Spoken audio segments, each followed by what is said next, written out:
Hey, everybody. Welcome to the Daily Objective. Welcome to a brand new week of riveting content. A lot of you loved Friday's show. And the good news is this time it's going to be even better because we have a man who, historians that have not even yet been born are already perplexed at how such genius can both be living so late after the Athenian golden era of Greece. That's what it's called, right?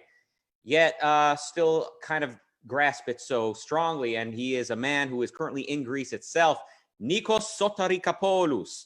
Very close this time. Hi, Rucka. And today our daily objective is to try to understand the corporate culture of today. So we woke up today with the news that a big company, one of the biggest technology companies in the United States, quote, fired some people. And this happened because in one of the meetings that whoever has worked in a corporate environment has definitely an experience of. So meetings around training on respect, diversity, inclusion, depending on where you work, you find different names. So apparently some people, some employees took this meeting seriously and they dared to present an opinion on the chat comments. This was a Zoom meeting, and saying things like, well, it's not only Black lives, it's all lives that matter. Or they said things like, well, doesn't this kind of create a racial thinking or something like that? Anyway, these people were fired without much process. We don't know exactly who got fired because there are issues of confidentiality and all that stuff. But here's a very interesting issue that came from a big law firm that is specialized in these stories. Because you would expect that, for example, the left and progressives would be up in arms, because the idea that people get fired by big capitalists is kind of their bread and butter. But there's no reaction. Not only there's no reaction, there's thumbs up. So listen, something that I found very, very, very, very chilling. So someone says, the protests we've seen, and this someone is a very high level executive, the protests we've seen in the streets have become parts of our new normal and will eventually make their way inside workplaces if employers fail to meet the moment. Now, there has been much discussion of what exactly this moment is, but if we don't fall in line, Rucka, we are in deep trouble. Now, this is part of what I want to discuss today because it adds to something else. It adds to why is the corporate culture something that everyone hates. So we've seen it being caricatured in TV series like The Office, for example. And it is a culture that the right wing believes that it's created by the left. The left believes that it's a culture created by neoliberalism because capitalism wants to control everyone. Women think this is still a very masculine environment. And the manosphere believes that this is the result of feminism and of a feminized workplace. So we're going to get a bit deeper into what exactly constitutes a corporate culture. But hearing all this, do you feel lucky that you are that you're not in one of these environments, or do you think this is a bit overblown and workplaces have always been challenging? There's different ways to look at it. If I'm being hired by a corporation or hired by anybody, I'm not going in there and giving my opinions of anything that has anything to do with race. That's it. Unless I'm being hired for that particular reason, and obviously I wouldn't be because, well, that's another episode. But I mean, listen. History is full of ironies, you know how like the Enlightenment also contained errors that ended up being its downfall, and the golden century of capitalism, the 19th century, was also when the intellectuals were coming up with the anti-capitalist ideas that would later lead to communism and all these things. So the way that I see it, we have on one hand enormous success stories, which are major corporations, in other words, gargantuan, unimaginable creators of value that at the same time have become these sort of hotbeds for the intellectuals to just bully people, brainwash people, and demand things of people that are completely antithetic to what people need to do in order to work, like think independently and think rationally. So corporations, companies we're at a weird place where they're sort of blended with the government a little bit because of regulation, more than a little bit because of regulation, and because of anti-discrimination laws from the civil rights era, which, again, the civil rights era, full of ironies. On one hand, it finally divorced the state from racism, or attempted to do so, but at the same time also imposed laws that would force companies to act against individualistic principles. Irony everywhere. There's your meme for the day. So yeah, these companies, they're on one hand, they're enormously productive and capitalist. On the other hand, they're blended with the government because of various factors that were brought about by cronyism, by the blending of capitalism with state controls. And also, of course, companies ultimately, like all entities, that they get their ideas, they get their philosophy from the university, whether they realize it or not. Either they went to school, or they're run by certain people, they're influenced by people that went to school, they watch the media that is run and getting their ideas from the universities. All roads lead back to the university, especially the philosophy classroom, which people think is the most trivial these days. But it's the way that the philosophy department has turned philosophy into a mishmash of fakakta. That was not a curse word. That was Yiddish. Just absolute topsy-turvy nonsense is in effect why we're now in a world where nobody knows what's okay to say, what's not okay to say. So these companies in the world that we maybe would like to see, companies, they have one purpose only. And when it comes to questions like racism, they say, hey, look, we're against it. You know, you come into our company, there's no place for racism. Now let's get to work. But that is not, that's way too simple. And it's not enough to just say you don't support racism. You have to be anti-racism, which means not only does that mean a whole lot more, but it's an ever-changing thing. So you can be anti-racist today, but a year from now or a month from now, you're getting canceled for what you did today. It's like the principles governing a totalitarian government, where they set it up so you don't know the laws until you've broken them. Back to you. But here's you said something very interesting. One of the reasons, so we can understand that people who work in HR, they come from social sciences, maybe that's why they have this ideological baggage. But one of the reasons is that even in high places, businessmen and businesswomen do not believe that they have a moral mission, and they are in search of such a mission. So basically they say, look, we're doing something immoral, which is we're going after money. Therefore, or we might somewhere in the back of our head think that might be the case, but no one else is going to buy it. So we need to put on a moral facet. We need to kind of appear moral. So that's the first problem. The first problem is, why do you need a mission? Why does, for example, Apple need a mission when it has to do with anything but the fact that they have changed the world in unimaginable ways, right? Why does even my kebab shop at the corner need a mission? Their mission is that if they make good kebab, that's something very moral, and that's something very good, because the only way for them to succeed is to provide a value to me, and then we trade values. But beyond this, see how two of our friends, some ideological friends and some ideological not that good friends, how they're both wrong. So the libertarians will say what you mentioned, which is a misunderstanding, as you recognized as well, that, it's just a state intervention, because they don't understand the power of ideas. They will say it's just because it's these quotas and all that stuff. Now, I guarantee to you that if tomorrow we switch like that to, I don't know, an anarcho-capitalistan, with the same people, with the same ideas, you will have exactly the same thing. There will be no difference. That's the one part which is wrong. The other part which is wrong is the Marxist. And I think we see in front of our eyes how their core idea crumbles. So what do Marxists say? Marxists say there is a base in a society and a superstructure.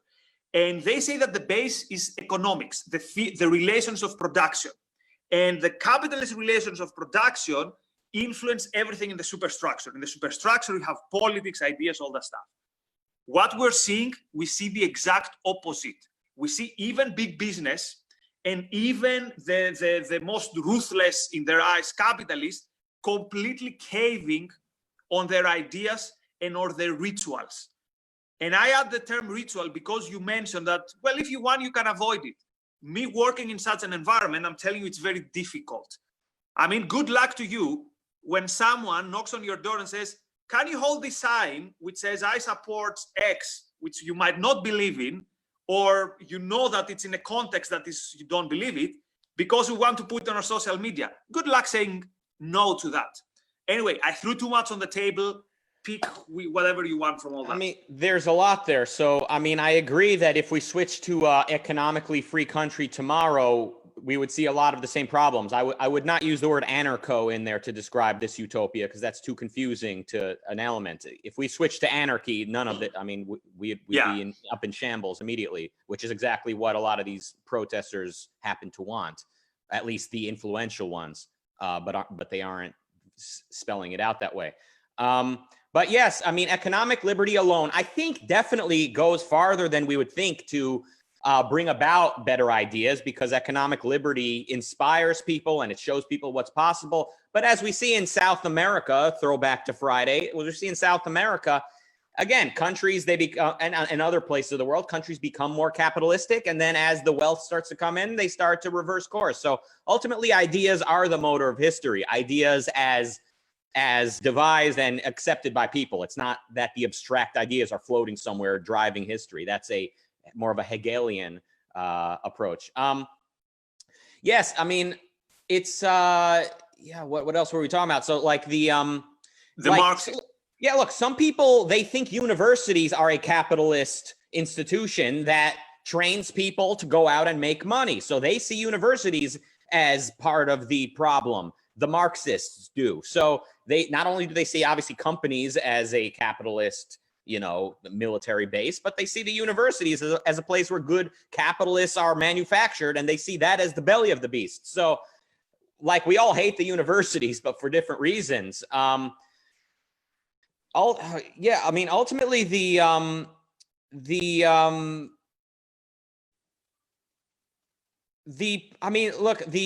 workplace itself, like, remember that in the context of history, we're still in like early stage capitalism. If you think about it, like the concept of having people from all walks of life, who did not grow up on the same street, who are not from the same small village, people from all corners of the earth come into the same location and trying to work together to get jobs done.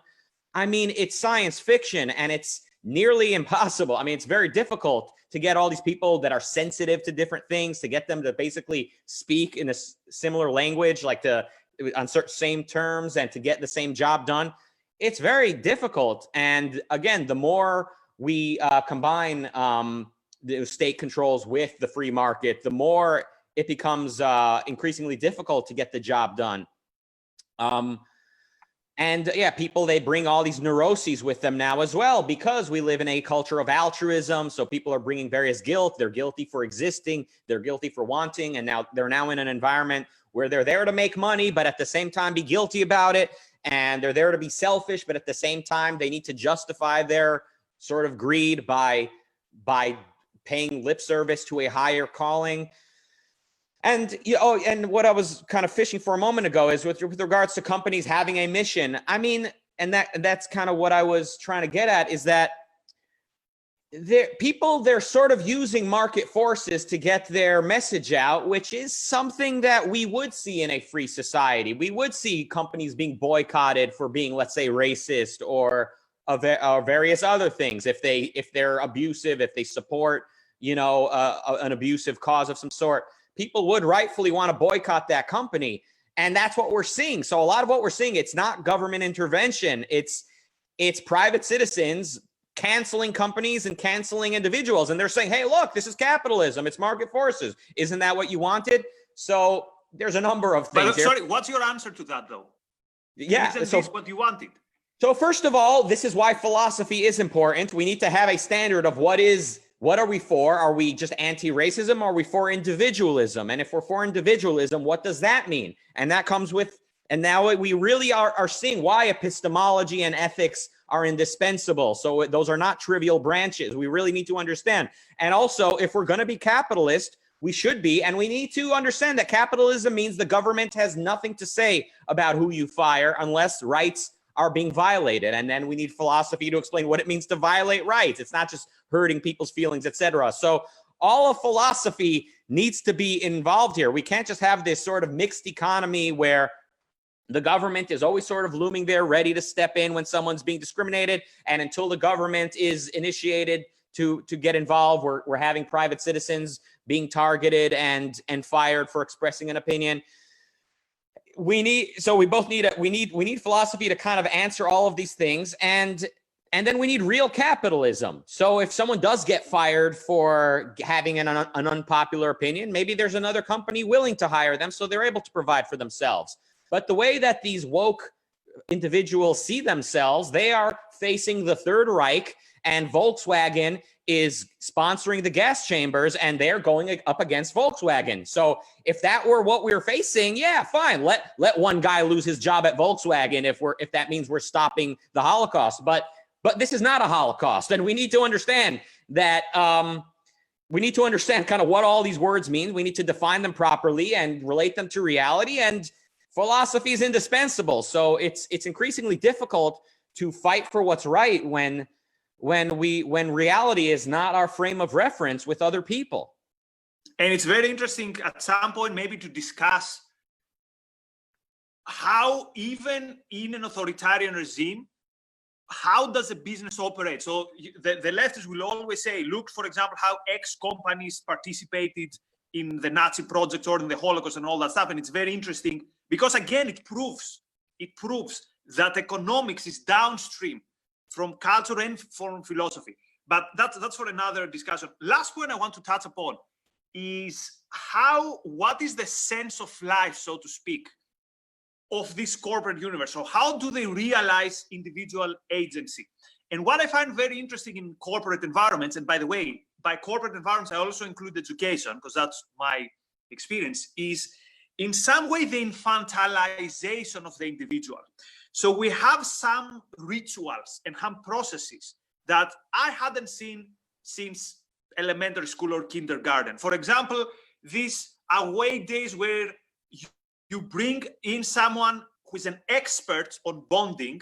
By the way, funny stuff, like me and Rucka, we need to bond. So imagine Razi bringing in someone who doesn't know me or doesn't know you. But anyway, and there we do some very, very weird stuff. So they tell us, get in line, say a funny fact. In one of these meetings, they said, funny fact, I'm the only objectivist sociologist in the world. Not many people found it funny. But anyway, so it's these kind of activities, or you wear these funny hats, and I almost feel there's something like soul crushing in that. And I can see that there are many people who feel that they want to kind of revolt against that. They say, don't humiliate me like that. Don't humiliate us. Trust us. Not everything has to be process driven. But then when you think that this is the problem, then you have a very minor, or maybe not minor, altercation with a colleague, and the initial thing is, let's go to someone who is above us because authority needs to sort it out. So in a way, this corporate culture is the product of who we are as a society, to use collectivistic terms. But at the same time, it is soul crushing, and this gives a lot of material specifically to the reactionary right. The reactionary right, they're very, very good in critiquing this, right? They're very good but they are wrong in where they attribute the problem, because they say, see, the problem is liberalism and capitalism. So let's go back to like the harmonious whatever society. So anyway, I just think there is, what I'm trying to understand is who is behind all this? What is behind all this? Because again, I don't think the most fervent SJW or whatever you want to call them comes out of a respect and diversity meeting and they feel like, yeah, that's good. They're like, I gained knowledge and now I'm in a better position to fight for a good society. Like, no one believes in it. We do it and yet we don't believe in it, which is the Marxist definition of ideology, which is an interesting one. Anyway, last thoughts, and then outro. Yeah, I'll try to keep it brief because we are out of time. I mean, it is soul crushing, and only somebody with a very rational, first-handed approach to the world can even make it through these times we live in, let alone in a company bringing in these experts. I mean, you can see who runs. People think, oh, philosophers and ideas have no influence. We're all just driven by economic concerns. But look into these companies. Are they driven primarily by making money, or do these feminists and SJWs hold everybody by the balls? You know what I'm saying? Yes, a big part of it is anti-discrimination legislation that makes people want to make sure their bases are covered. But even so, if companies are so powerful, by the way, couldn't they have overturned these laws, or can't they just bribe their way out of it? It's just, I mean, it truly is philosophers who run the world. I mean, it's very difficult to get through. I will pose, this is not real capitalism. True capitalism has not been tried, and a properly rational capitalist culture would include corporations that have figured out a way to have a positive work environment. I mean, I think you've seen some experiments in like Silicon Valley, maybe before the wokeness became prevailing. You saw like different kind of works environments at Google where everyone gets a bike to ride and they get to sit on a beanbag. I mean, different companies have tried different things and have been innovative, and I think that's great. But ultimately, wokeness gets the final word. Something Yaron Brook has talked about when the protest began is Rousseau. You ask who's responsible for this. I mean, one could say Rousseau. He made us all suspicious of institutions as such. So a lot of people on the right, for instance, they say corporations as such were a mistake. You know, we don't need to be working in groups more than 2 or 3 or 1. I mean, that's kind of people's solution to this.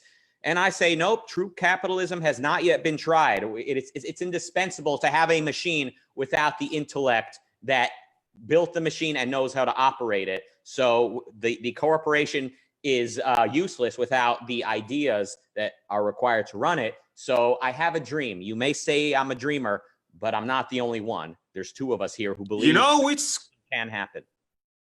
You know which corporation also has a dream and will not make you go through useless training and does not advocate for Rousseau?